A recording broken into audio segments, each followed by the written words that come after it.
Hello, I am Dr. Kato.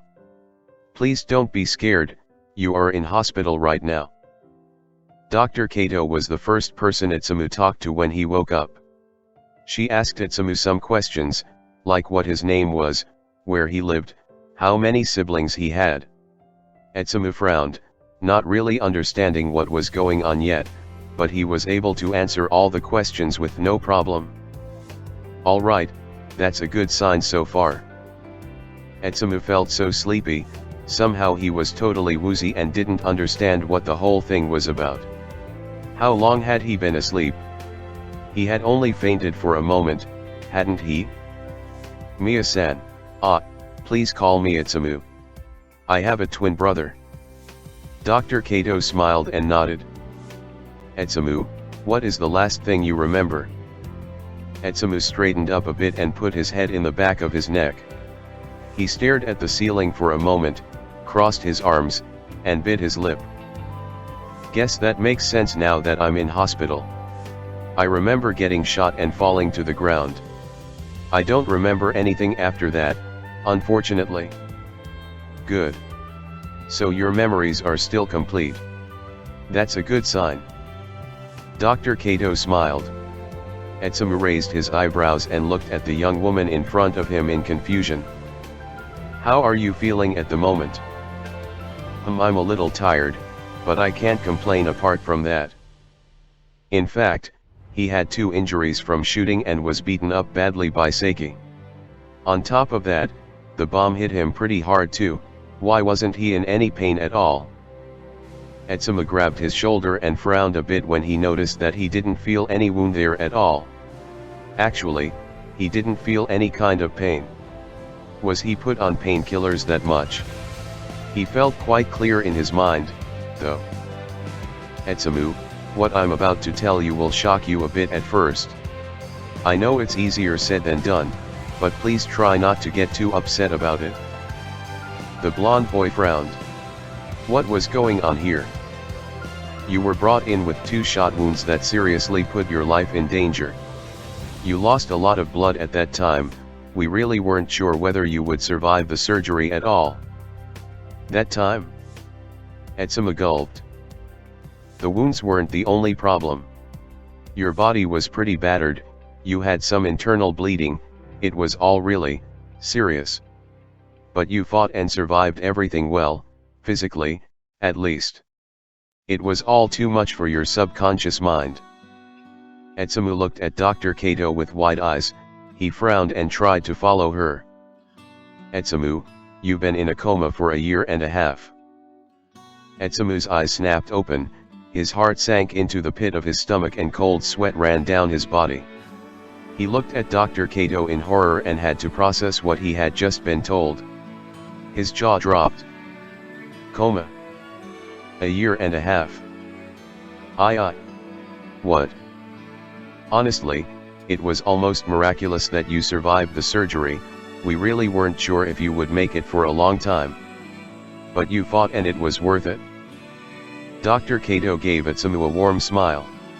Atsumu now slowly understood why he was actually not in pain anymore. I was in a coma for 1.5 years.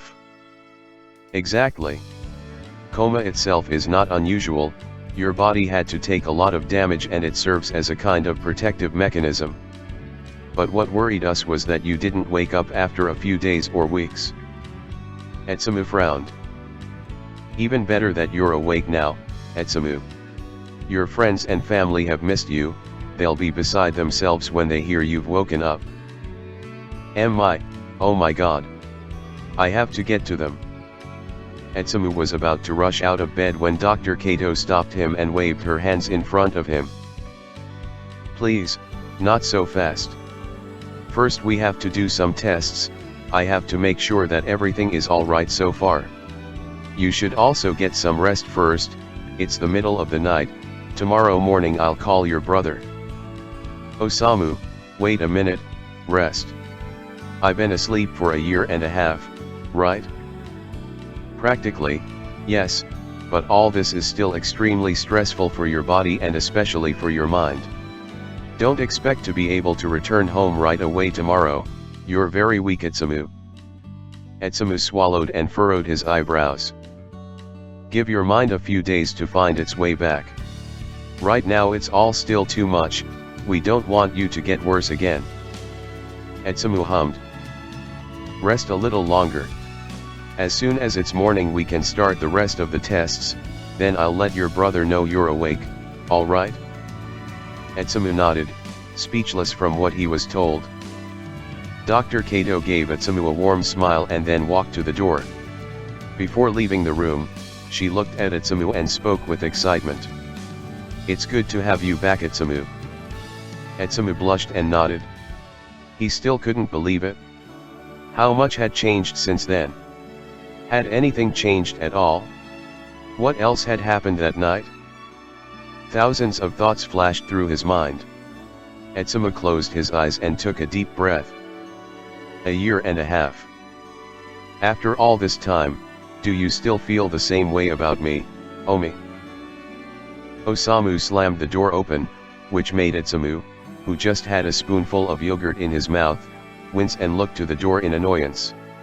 He looked at Osamu with huge eyes and frowned as he noticed that his brother had tears in his eyes. 𝒖𝒔𝒊𝒄 𝰖? Osamu's heart was racing. He couldn't believe that Atsumu, who had been lying lifeless in bed for weeks, months, who had been so quiet and still for so long, for whom all hope had died, was finally sitting in front of him again, eating his stupid yogurt. Who finally looked at him annoyed again, who moved, who talked to him, who was finally awake and alive again. Atsumu.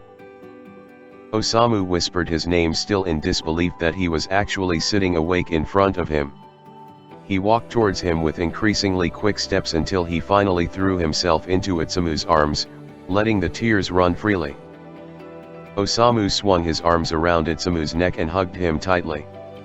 He sobbed and laughed. How long had he waited for this day? Osamu was speechless, overwhelmed, incredibly happy to finally have his brother back. Atsumu relaxed and smiled weakly. He crossed his arms behind Osamu's back, the yogurt and spoon still in each of his hands, and squeezed his brother a little more into the embrace. Atsumu also let his tears run free, seeing Osamu cry gave Atsumu the rest. The brothers lingered in the embrace a little longer, neither of them wanting to let go of the other. Osamu was so incredibly relieved. After all this time, Atsumu was finally with them again. Since there were no signs that Atsumu would wake up again, almost everyone had already given up hope, even if no one wanted to say it. The fact that Atsumu was now awake all of a sudden surprised all of them. Fuck you for making me worry so much. Atsumu hugged Osamu a little tighter and buried his face into his shoulder. He cried some more. You missed me, huh? I swear I'll kill you if I lose you again. He broke away from Osamu's embrace and now looked his twin in the eyes. They both cried as if there would be no tomorrow. Atsumu chuckled under his sobs. Guess you missed me quite a lot. Stupid idiot. Osamu pulled Atsumu into another hug and sighed in relief. No words could describe how much I missed you. Osamu frowned and hugged Atsumu a little tighter. Atsumu's smile disappeared and more tears ran down his face. He felt bad and guilty for causing his brother so much trouble. I'm sorry, Samu. Hey. Osamu let go of Atsumu, put his hands on his shoulder and looked deeply into the blonde's eyes. I'm glad you're back, Atsumu. They gave each other a faint but warm smile, then suddenly there was a knock on the door and Suna entered the room cautiously. Sunarin. Atsumu threw up his hands and beamed all over his face. Suna smiled as well, tears now also streaming down his face. Osamu moved out of his way so he could sit at the bedside with Atsumu. He held a bag in his hand, which he now placed next to the door, and fell into Atsumu's arms. Atsumu. I can't believe it, you're really awake. Atsumu and Suna grinned at each other, tears running down their cheeks. Osamu watched the two and smiled faintly. He had somehow regained his composure by now and was just beyond happy to see Atsumu full of joy of life. Welcome back, Atsumu. Atsumu closed his eyes and laughed. It was so nice to have his family with him. He put his yogurt aside and wiped the tears from his face, then reached for Suna's hands. Atsumu squeezed them a little, then looked him in the eyes, the grin still drawn all over his face. "I'm back," he whispered, only gradually realizing how much he was missed by the two of them. Things must have been really bad for him, Atsumu could only guess that much. He lowered his gaze and took a deep breath, still holding Suna's hands in his own, then frowned. "Where is your ring?" "What ring?" Atsumu looked at Suna first, then at Osamu questioningly. Osamu's eyes widened, his lips opened a crack to say something, but then Atsumu interrupted him again. "No way." Atsumu looked at his brother in horror. "You never asked him?" Suna tilted his head and looked back and forth between Atsumu and Osamu in confusion. The gray-haired twin now looked both caught and quite pissed off. "How could I in a situation like this? You were supposed to be my best man, Atsumu." Atsumu winced. How could Osamu have ever proposed to Suna when his best friend, his brother, his twin had fallen into a coma? When his best man was fighting for his life? Atsumu swallowed, suddenly feeling quite nauseous. "Samu." Atsumu felt so incredibly sorry. Tears filled his eyes, he started to tremble. Of course, he blamed himself for the whole situation. He didn't want to cause them such worries. He didn't want them to stop living their lives because of him. Was that a proposal or what? Osamu winced and looked Suna in the eyes, looking at him with a blank expression. Osamu sighed. "I would have asked you this much sooner. What do you think about getting married?" Atsumu eyes widened. He couldn't believe what Osamu just did and was now whispering more to himself. "Oh God, Samu, please don't." "Sure, why not?" Atsumu's gaze snapped from Osamu to Suna, who just gave his brother a mischievous smile. "No way, guys. That's so unromantic."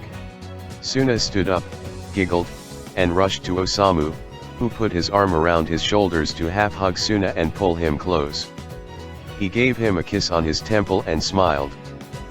"Guess you're my best man now, Atsumu." "You're not really being serious, right, Suna? How can you accept something like that?" Atsumu, totally horrified that this was actually a proposal, slapped his hands in front of his face and shook his head. "Where are the flowers? The candlelight dinner? Romantic music? Ew. We're in a fucking hospital and you're proposing to him here? Osamu, what's wrong with you?" Suna laughed and Osamu raised an eyebrow to look questioningly at raging Atsumu. "What else? Playing some violin music?" "Atsumu, Suna doesn't need a cheesy proposal." "Yes, violin music." Osamu looked at his brother in horror and mentally face-palmed. Suna just chuckled and bounced back and forth on the balls of his feet, hands clasped behind his back. "I still want a ring." Osamu smiled weakly and gave Suna a kiss on the forehead. "Of course. You guys are so disgustingly cute." Suna grinned at Atsumu, who gave him a disgusted and annoyed look.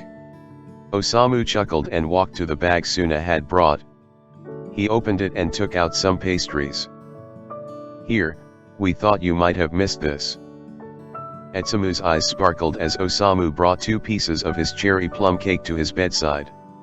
His mouth watering, he could hardly wait to eat Osamu's pastry. As soon as he had the plate in front of him, he started swallowing the stuff. The taste was incredible. Osamu's pastries were really the best in the whole world. "Didn't you just eat?" "Hey, I haven't eaten in a year and a half, okay? I have some catching up to do." "Fair enough." Suna and Osamu laughed. Atsumu was back to his former self. Since Suna had also told Aiko and Komori about the news on the way to the hospital, the two arrived at the scene shortly after Suna and Osamu. Atsumu had already finished both pieces of Osamu's cake when Aiko suddenly slammed the door open, causing everyone in the room to flinch at the bang. Atsumu. Aiko. Atsumu beamed as he saw Aiko in his room. She had tears in her eyes before they even arrived at the hospital. By now she was just sobbing. She ran to Atsumu's bedside and also threw herself into Atsumu arms. The blonde hugged her tightly, the smile not disappearing for a single second. It was really true, Atsumu was awake. Aiko was beside herself. I can't believe you're finally back with us. Aiko was overwhelmed to have one of her best friends back with her. For so long they didn't know if he would ever make it, hope had almost been given up. All this was a miracle. She slowly broke away from the embrace and looked into Atsumu eyes, which widened as he now watched her more closely. Oh my god, you cut your hair. Aiko giggled and ruffled Atsumu hair. Yours got a little longer, huh? What do you think? Do you like it? I love it. You look great, Aiko. Atsumu and Aiko gave each other a grin, one wider than the other. Then Komura entered the room and caught sight of Atsumu, who was finally no longer lying in his bed, but just sitting there. The corners of Komura's mouth rose into an increasing smile. He slowly walked over to Atsumu, his hands tucked into his pockets. Well, Tsumu, how was your beauty sleep? Longer than expected, but I'm awake now. Haha. I guess it did you a favor. Komura and Atsumu laughed. Oh man, did Komura miss the blonde boy. He leaned in towards Atsumu and the two gave each other a strong, manly hug. Komura patted Atsumu on the back. He was extremely happy that he was no longer in a coma. Good to have you back, man. They broke away from each other and Komura moved behind Aiko, his hands resting on her shoulders. She blushed and looked up at him, resting her hands on his. No way. There he goes again. Why, you two are a couple? Aiko flinched and looked at Atsumu with wide eyes. Then she looked down at the ground in embarrassment, realizing that of course Atsumu hadn't known any of this before. Yes. Everything that happened back then was quite enlightening. Komura was also totally flushed. He rubbed the back of his head and grinned. Atsumu slapped his hands together in front of his mouth and smiled like a fool. I'm crying. Oh my gosh, I'm so happy for you guys. Hee thanks. Atsumu was absolutely thrilled to see the people who meant so much to him so happy. He couldn't stop smiling at all. However, there was something he was missing, or rather, someone he was missing. There was no doubt that Atsumu was happy to have his friends with him, but he thought it was quite strange that the person who meant the most to him wasn't here. Kiyoomi Sakusa. He had just kissed him, they had just been in each other's arms, he had just promised him that he would always stay by his side. Why wasn't he the one who rushed into Atsumu's room first? An uneasy feeling spread through Atsumu. Was he simply disappointed that Sakusa wasn't with him yet? Did he even have the right to be disappointed about that? Atsumu's heart beat a little faster with nervousness. He was probably worrying for nothing. Surely Sakusa was just in a bad mood again and hadn't even heard about the news, right? Right? Where's Omi? He must have been blaming himself again for the time I've been in a coma. Atsumu rubbed the back of his head in shame until he noticed that everyone, absolutely everyone, was averting their gazes from Atsumu and their expressions were somewhat petrified. Atsumu swallowed. Something wasn't right. Not at all. Where is Omi? Atsumu repeated his question more seriously now, slight signs of panic in his voice, his heart beating fast and his lips trembling. He suddenly felt insanely sick. Did something happen to him? Didn't he survive? All eyes snapped to Atsumu. No, he's fine. I guess. You guess. What's going on here? Osamu folded his arms and frowned. Suna gulped, and fiddled with his fingers nervously, and Aiko and Komura looked at Atsumu somewhat sadly and caught off guard. No one, really no one could bring themselves to tell Atsumu what was going on until Komura eventually sacrificed himself. They couldn't keep it from the blonde boy anyway. Kyo has disappeared from the face of the earth since you came here. He left us, Atsumu, we have no idea where he is. Atsumu's eyes filled with tears, his heart beating fast, not in a good way. A lump spread in his throat and he felt a little numb. What? Komura sighed. He's gone.